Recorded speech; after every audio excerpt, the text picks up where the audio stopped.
What would you do if you woke up one morning and realized you were a billionaire? Edwin Castro hit the $2.04 billion Powerball, the biggest jackpot ever recorded, and overnight became one of the richest men in America. But the moment his name went public, the dream turned into a storm, lawsuits, stalkers, and questions that money cannot silence. This is not just about luck. It is about what happens when an ordinary guy suddenly has more cash than movie stars. Before you think you can handle it better, make sure you hit subscribe, because this story proves that winning big can be the most dangerous thing that ever happens to you.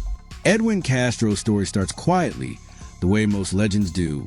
He was just another face in Altadena, California, fixing cars, paying rent, and minding his own business. No fame, no spotlight, just a guy trying to make ends meet.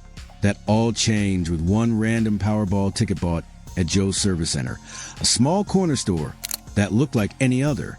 The draw took place on November 7, 2022, and when the numbers rolled, 10, 33, 41, 47, 56, and Powerball 10, someone out there had just become a billionaire. Nobody knew who. Days turned into weeks, and the state lottery office stayed silent. People started whispering that maybe the ticket was lost, or the winner was afraid to come forward. Little did they know, the man holding that golden ticket was watching everything unfold from the shadows, still trying to process what just happened. Months later, on Valentine's Day, 2023, the California lottery finally broke the silence. The name they read out made the entire state pause: Edwin Castro. Reporters scrambled for photos. Social media went wild, and every neighbor he had ever known started knocking on doors. Yet, Edwin was nowhere to be found. He did not walk up to the stage, did not wave for cameras, did not even make a public statement. Instead, his lawyer showed up to collect the check. That moment set the tone for everything that would follow. The quietest, most mysterious billionaire in the country had just stepped into the spotlight without even showing his face. Before the world knew it, Edwin's background started surfacing. He had studied architecture, loved working with his hands, and had never lived beyond a modest income. He was the kind of guy who fixed his own car, grabbed takeout on weekends, and probably never dreamed of owning anything more than a small house. That is what made his story hit harder. The idea that someone so ordinary could suddenly have more money than some movie stars. But when you go from earning a mechanic's paycheck to holding nearly $1 billion, reality hits fast. And as Edwin soon learned, even a dream that big comes with its price. The money itself came with a harsh dose of math. Everyone heard the headline, $2.04 billion, but that is not what he actually received. Edwin chose a lump sum instead of the annuity, which meant he would get his winnings all at once. That decision instantly brought his total down to just under $998 million before taxes. Then came the federal cut, 37% gone. By the time it hit his account, he had about $628 million left. Still an insane amount, but a reminder that even billion-dollar jackpots are not what they seem. California does not tax lottery winnings, which helped, but the message was clear. Even at the top, Uncle Sam gets paid first. That check made Edwin one of the richest men in the country overnight, and one of the most talked about. The first thing everyone wanted to know was simple. What does a man do with that kind of money? For Edwin, it started with property. Within weeks of claiming the prize, he went from a modest Altadena apartment to a mansion worth $25.5 million in the Hollywood Hills. The place looked like it came straight out of a movie. 14,000 square feet of glass, marble, and city views that stretched forever. Inside were 7 bathrooms, a theater, a spa, and a garage made for luxury cars. Reporters called it Palazzo di Vista, a house so extravagant that even celebrities stopped to look. His new neighbors? Jimmy Kimmel, Ariana Grande, and Dakota Johnson. Edwin had officially joined Hollywood's elite, but he still kept his head down. No interviews, no tours, no bragging. Just quiet moves and even quieter confidence. Then, just when people thought he was done, Edwin made another move that shocked everyone. He bought a second property, this time back in his hometown. A $4 million Japanese-inspired house, surrounded by gardens, waterfalls, and privacy. A complete opposite of Hollywood flash.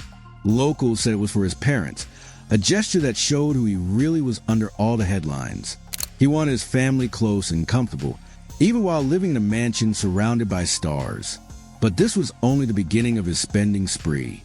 The next house he bought would break every expectation and prove that even the quietest winners know how to make a statement. Then came the house that had everyone talking, the $47 million showpiece sitting high above Los Angeles. This was not just another luxury mansion. It was a statement, a crown jewel of architecture that looked like it belonged in a futuristic movie. 7 bedrooms, 11 bathrooms, a koi pond running to the courtyard, and a glass bridge suspended over water. There was a champagne room built into the living space, DJ turntables tucked into custom furniture, and a private theater large enough for a small premiere. The closets were bigger than most apartments, and the infinity pool overlooked the entire skyline of LA. People could not believe that a man who had once rented a small apartment now owned something most celebrities only dream about. Critics called it excessive. Others called it iconic. But one thing was clear. Edwin Castro had arrived, and he was not afraid to enjoy it. The spotlight followed him everywhere, and with that came the cars. Edwin's driveway looked like a museum of European engineering. The one he was spotted in the most was a white vintage Porsche 911 worth around $250,000, a collector's dream. People snapped photos when he pulled up to restaurants or rolled through Beverly Hills with the top down, casual as ever.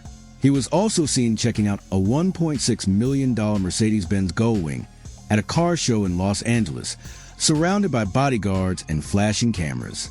Whether he bought it or not, nobody knows for sure. But the message was obvious. Edwin loved cars as much as he loved peace of mind. Even with all that money, he did not show off like a movie star. Most days, he wore hoodies, jeans, and sneakers, the same style he had before the win. It was almost funny watching a billionaire step out of supercar dress like he just ran out for coffee. Behind that laid-back style, though, was a serious plan. Edwin was not doing this alone. He had built what insiders called a control team. His public relations manager, Terry Fawn, was known for handling high-profile clients and keeping their names clean. His lawyers and financial advisors were veterans in wealth management, and his brother Jesse, who came from a banking background, played a key role in organizing property and security decisions. They handled everything from contract to travel arrangements, making sure every deal went through professionals. That kind of structure is rare for lottery winners, but it showed Edwin understood something many do not. You cannot manage millions with small-time thinking. He was playing smart, staying quiet, and keeping control. But fame has its own gravity. Even when you try to stay quiet, it finds you. Social media started buzzing with photos of Edwin on vacation in Fiji, surrounded by friends at a floating bar called Cloud9, a private 2-story platform in the middle of the ocean. Champagne, music, the ocean stretching in every direction. He finally looked relaxed, smiling under the sun, away from reporters. It was a kind of freedom money can buy. But even then, he kept his movements discreet. His security team handled travel details, and no one knew where he would go next.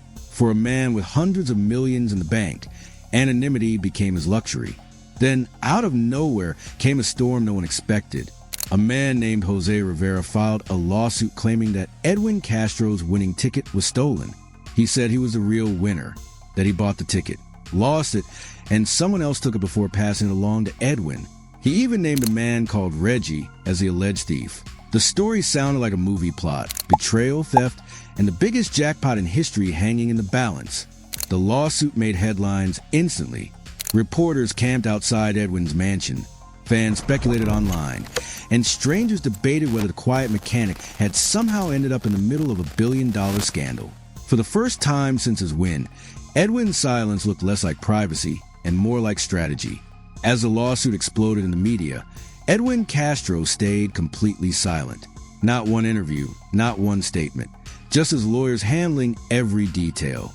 People started wondering if he was hiding something, but his team already knew the truth would speak for itself. Inside the courtroom, things were unraveling fast.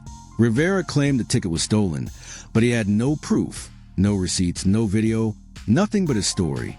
California law is crystal clear. Whoever physically holds the winning ticket is the legal owner. Unless Rivera could prove theft, he had no case. Edwin's legal team filed motions, produced receipts, and even brought in surveillance footage from Joe's service center, showing Edwin purchasing the ticket himself. the same store that got a $1 million bonus from the state for selling it. Once that footage surfaced, the lawsuit started to crumble. Rivera's lawyer tried to stall, but it was over before it began. Still, the drama kept unfolding. Rivera fired his attorney mid-hearing, yelling at the judge that he was being silenced. At one point, he told the court to just lock him up, claiming the system was corrupt. Things spiraled so badly that the case was sent to mental health court for evaluation. Within months, Rivera was charged with filing a false police report, a move that finally buried the entire lawsuit. Edwin never had to appear in court, never had to make a statement. His silence had been the smartest strategy all along. By letting professionals handle the chaos, he protected both his peace and his reputation. When the dust settled, Edwin was officially confirmed as the rightful winner of the $2.04 billion jackpot.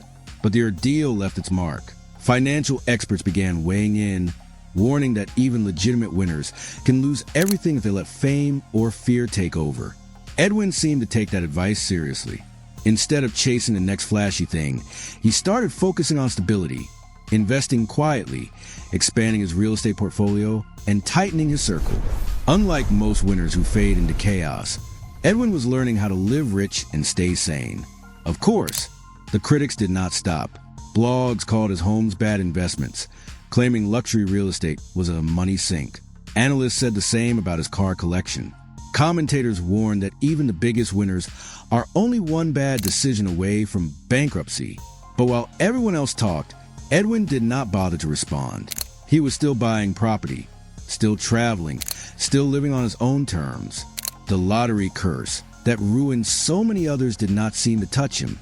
If anything, he looked more grounded with each passing month. Over time, Edwin's life became less about headlines and more about silence. The paparazzi sightings slowed down, the articles stopped coming, and that is exactly what he wanted. No social media, no interviews, no drama, just wealth, privacy, and peace. Friends say he spends most of his time managing his properties, hanging out with close family, and occasionally enjoying LA's car scene. For a man who once lived paycheck to paycheck, it is almost poetic. Edwin Castro became the biggest lottery winner in history, and somehow managed to stay one of the quietest. Even after winning the biggest jackpot ever, Edwin Castro's story didn't fade away. It evolved. Once the lawsuit was over, a new wave of attention rolled in. Reporters began digging into the lottery curse, a pattern showing how most big winners lose everything within 5 years. Financial gurus filled news segments warning, it's not about how much you win, it's about how fast you spend. Yet, Edwin seemed to be the exception. He wasn't on social media flaunting stacks of cash or throwing wild parties. His purchases, though grand, were paid for outright. No loans, no drama, no public meltdowns. He had turned the script upside down, proof that maybe luck isn't a curse. Poor planning is. Experts noted how Edwin's mindset made all the difference. While others drowned in new money, he moved like someone who had been rich for decades. He didn't try to reinvent himself overnight. He just upgraded what he already enjoyed: cars, family, and quiet spaces. A financial advisor familiar with high net worth clients even said, Edwin Castro is doing what the smart ones do, living like it's still his first million, not his last. That approach made his wealth sustainable. The man everyone thought would crash became a case study in how to win right. Today, Edwin lives a life few can imagine. He rotates between his properties, travels discreetly, and keeps the media guessing. Neighbors describe him as polite, but private. No reality show offers, no podcast appearances, just low noise and high security. He may not be the flashiest billionaire, but he's one of the few who found peace inside the chaos. The luxury is real, but so is the calm. For Edwin, happiness turned out to be anonymity. Every story about wealth has a lesson, and Edwin's might be the sharpest of all. Luck can change your bank account, but discipline changes your life. Money doesn't fix character, it reveals it. He didn't try to prove anything to the world. He just built a version of life that made sense to him, and kept it that way. That's why Edwin Castro stands apart from every lottery legend before him. He's not the richest man who ever lived, but he might be the one who handled it best. So, what would you do if $2 billion landed in your account overnight? Would you play it cool like Edwin Castro, or would the pressure break you? His story proves that winning big is only half the battle. Staying smart is the real challenge. Drop your answer in the comments and hit subscribe for more wild stories like this one. Who knows? The next jackpot could have your name on it.